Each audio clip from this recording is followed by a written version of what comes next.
منانے کے دن ہے، یہ دن تو رب کو راضی کرنے کے دن ہے، یہ دن تو رب کی قربت کے دن ہے، یہ دن تو رب سے یاری لگانے کے دن ہے، یہ دن تو شوق سے سجدے کرنے کے دن ہے، یہ دن تو قیام کرنے کے دن ہے، یہ دن تہجد پڑھنے کے دن ہے، نوافل پڑھنے کے دن ہے، صدقہ خیرات کے دن ہے، روزے رکھنے کے دن ہے۔ ما من ایام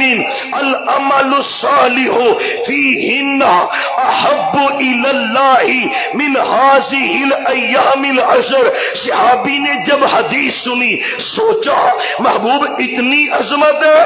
جہاد بھی نہیں، اب بڑے سے بڑا عمل تو جہاد ہے نا،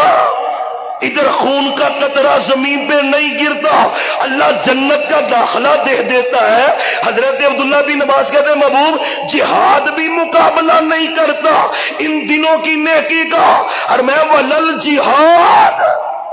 اور تاجر ہو تجارتیں کرتے ہو، سیزن ہے نا، پتہ ڈیوٹی بڑھا دیتے ہو، یہ نیکیوں کا سیزن ہے بھائی۔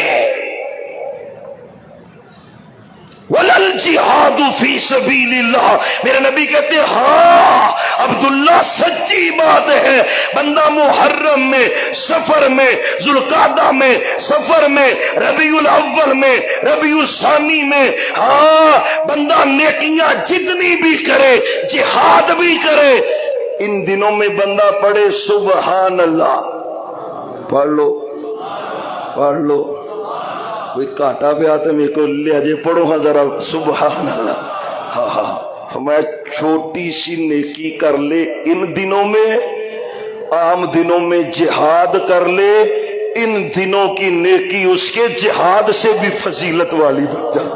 سبحان اللہ، قدر کرو گے نا ان دنوں کی، قسم اللہ کی یہ فضول باتیں چھوڑ دو، خدا کا واسطہ ہے، ویسے ہی چھوڑنی چاہیے، لیکن یہ 10 دن تو بہن نہیں، یہ کسی فضول یاد کے دن نہیں ہے، یہ تو رحمتوں اور برکتوں کو سمیٹنے کے دن ہے۔ اور سننا میرے نبی نے کیا کہا علیہ السلام، ہاں عام دنوں میں بندہ جائے جہاد کرنے، خود شہید ہو گیا، مال بھی اللہ کے راستے میں لٹ گیا، آپ فرماتے ہیں وہ تو بہتر ہے، لیکن جہاد کر کے واپس آ جائے، غازی بن جائے، 100 کافر مار دے، 200 کافر مار دے، ان دنوں کی چھوٹی نیکی اس سے بھی فضیلت والی، قدر کر ان ایام کی۔ اور پتہ ہے سبب کیا ہے؟ اللہ نے بڑی بڑی نیکیاں ان دنوں میں جمع کر دی ہیں۔ ہم